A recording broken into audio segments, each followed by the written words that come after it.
There are people who, simply by daring to live authentically, the world around them begins to change.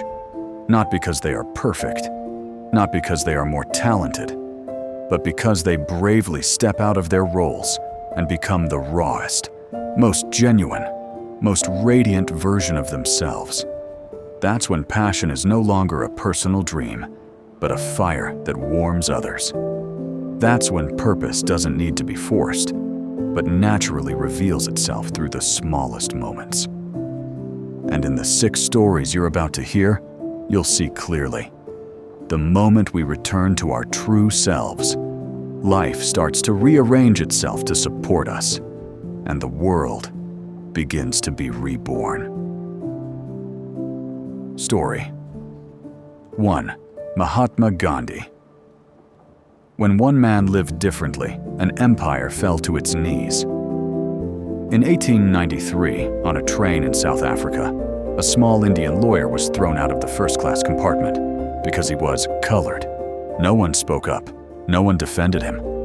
He lay on the cold platform, humiliated, shivering, and awakened. That night, he didn't cry. He didn't curse. He wrote with the rawest clarity of his life.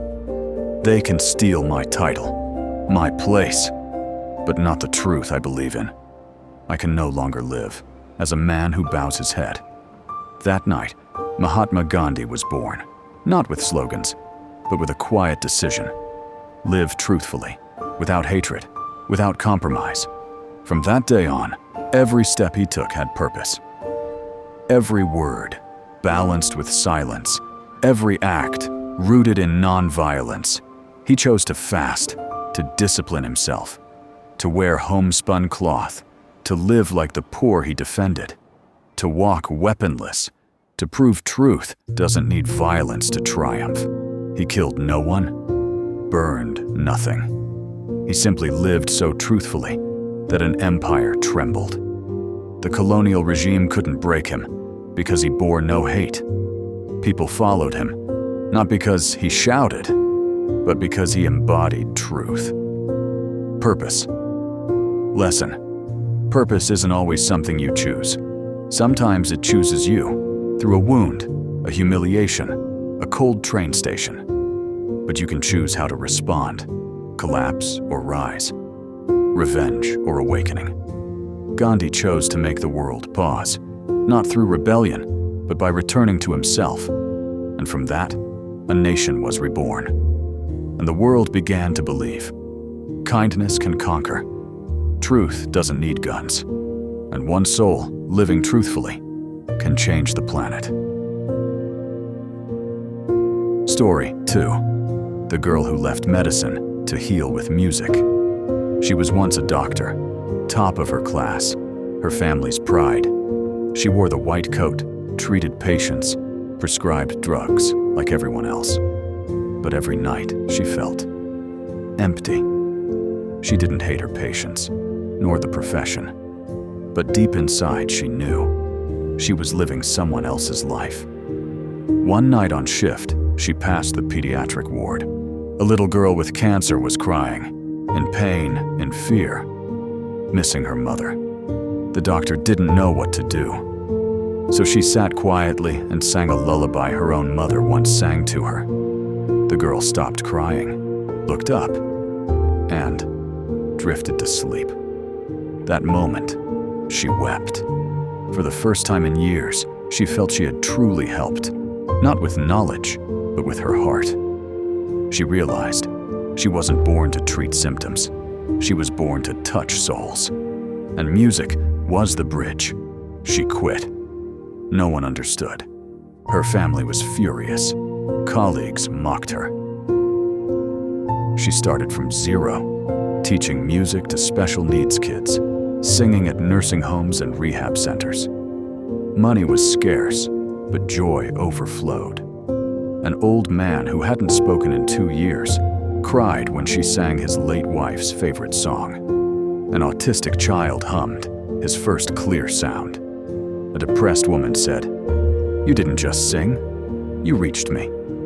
She founded Songs of Revival, a healing music project.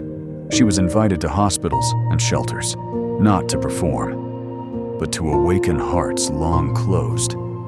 Purpose lesson. Purpose isn't about choosing the noblest profession.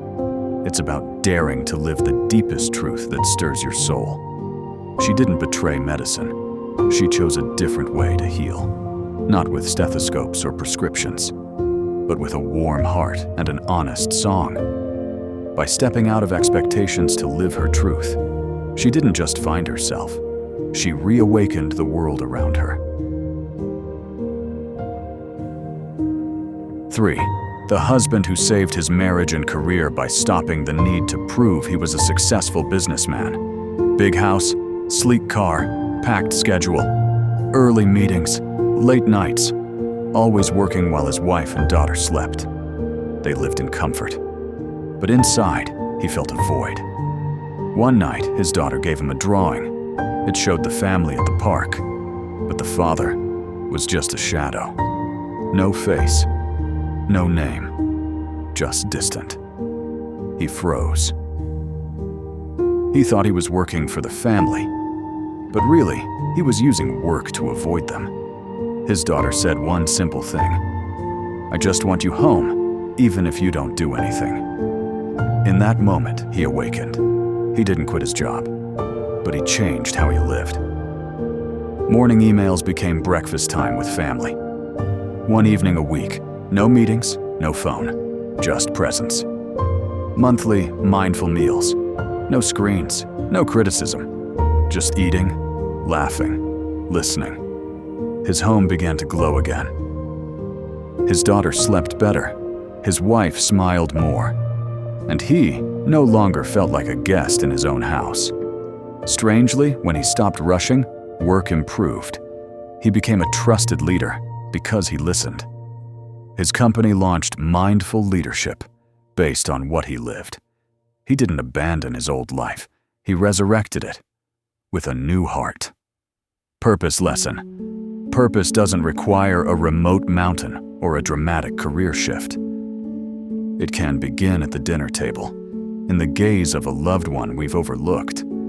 Awakening isn't about giving up everything. It's about showing up fully in the ordinary things we once ignored. And when a father, a husband, a leader chooses to live authentically, a family, a company, a life, all get a chance to be reborn.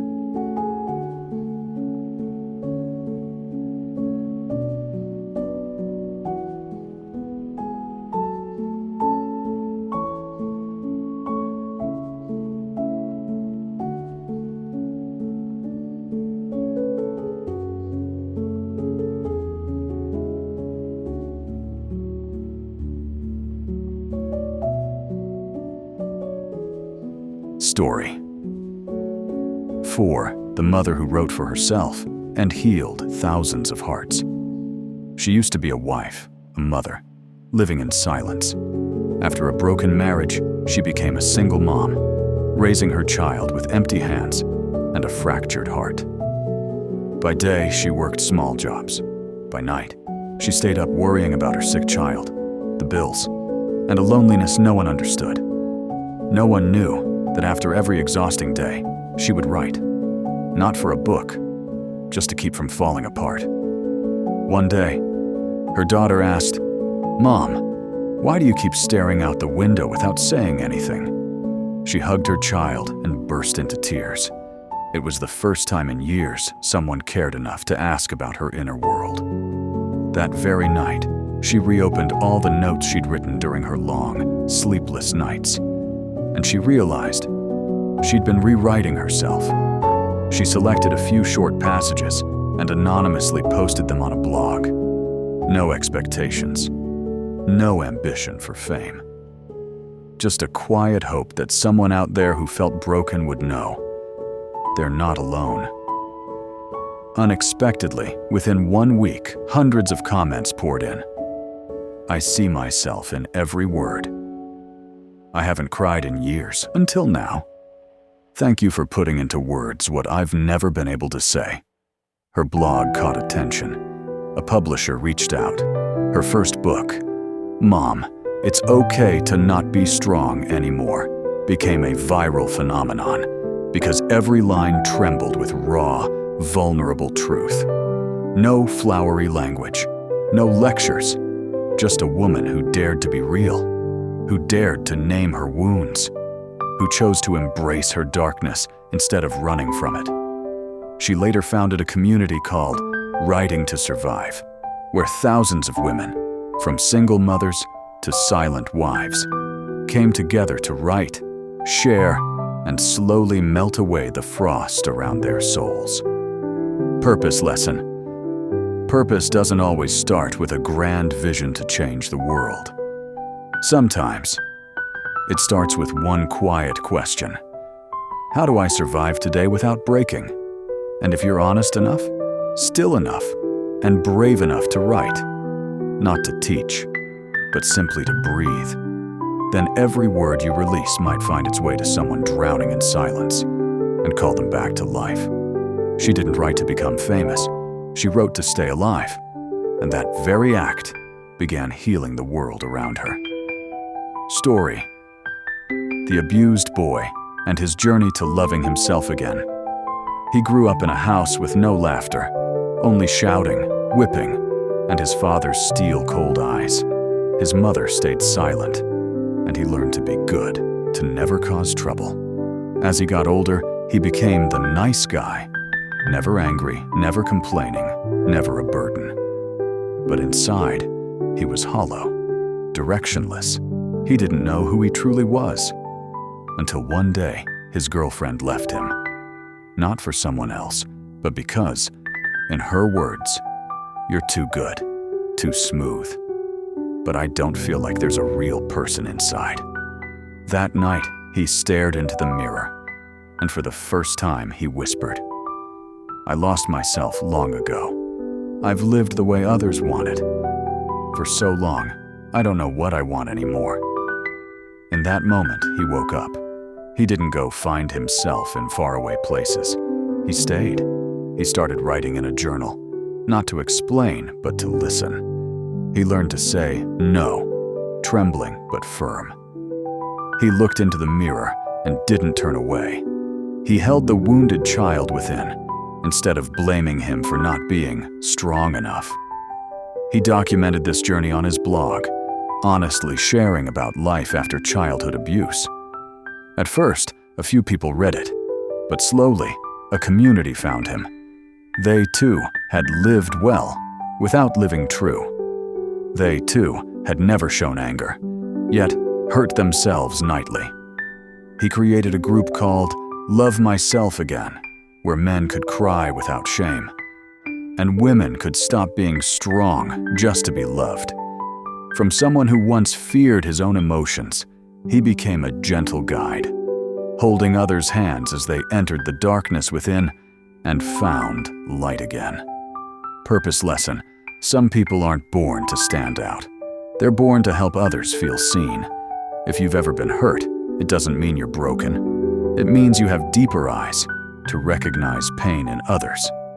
He didn't heal through speeches.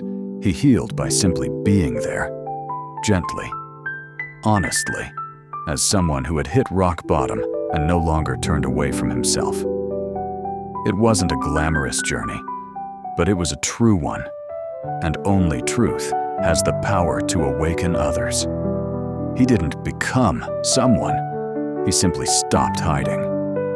And from that moment, the world began to change. Story 6.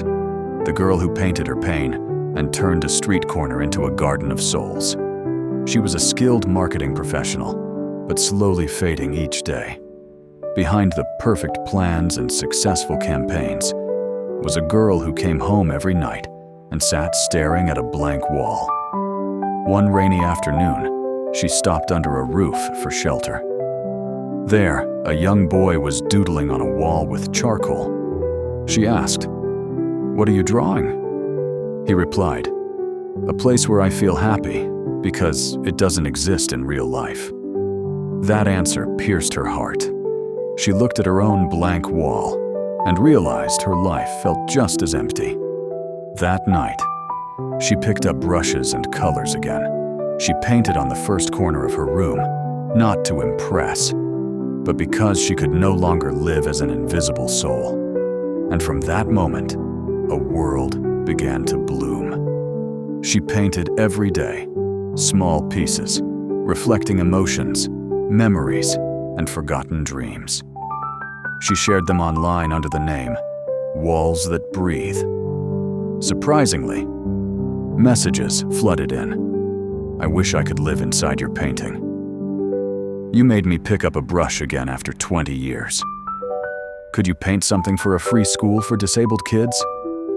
She realized her once blank wall had become a door for others to walk through. She borrowed a small corner of her grandmother's house and turned it into the Mindful Art Corner. Children painted their joys. Adults painted their pain and watched it soften. People with depression painted cracks that still know how to sing. No one had to be skilled. No one had to make something beautiful. They just had to be honest with their hearts. Her corner made the news. Exhibits invited her. Brands commissioned artwork. But she always said, "I don't teach art. I just open space for people to live true to their own rhythm." Purpose lesson. There are walls within us that haven't been touched for years. But all it takes is a single brushstroke, one moment of truth, and they begin to breathe again. She didn't want to be famous. She just wanted to turn invisible silence into living color.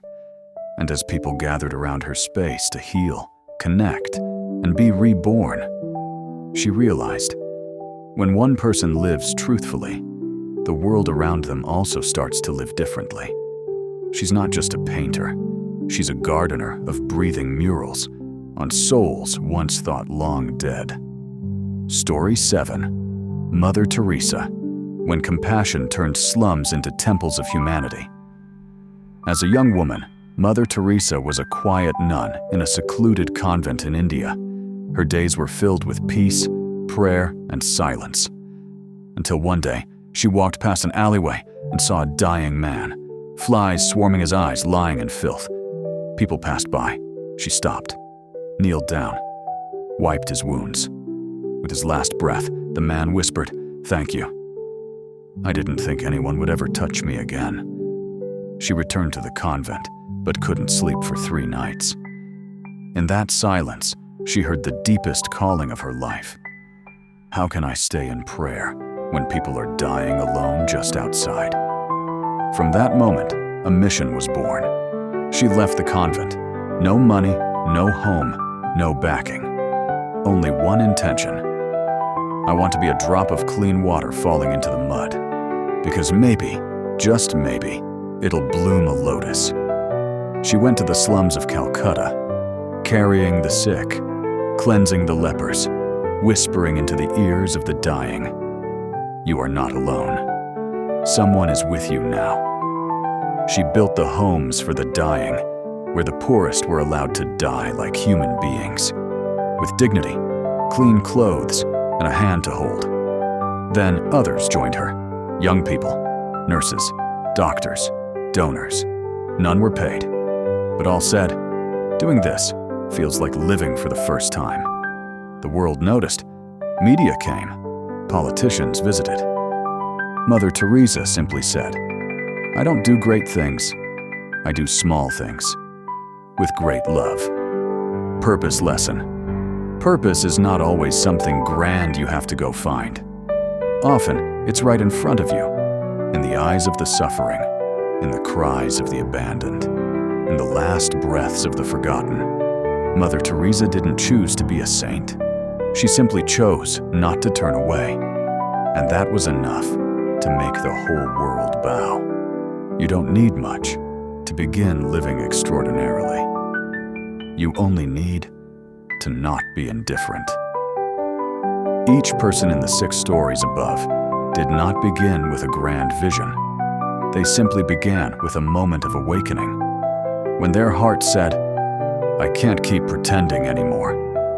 From that moment on, they chose to live truthfully, and purpose naturally paved its own path. If you've ever felt like you were born to do something more, something deeper, yet don't know where to begin, start with yourself. Live honestly. Listen within. Dare to live the life your soul longs for, even if it's just a small step. And if these stories touched something inside you, click subscribe, share this video, or simply leave a word of peace. Because who knows, you, with just one small click, may have planted a seed of rebirth in someone's heart out there. Someone who deeply needs it. You don't need to chase your mission. It begins the moment you truly choose to live.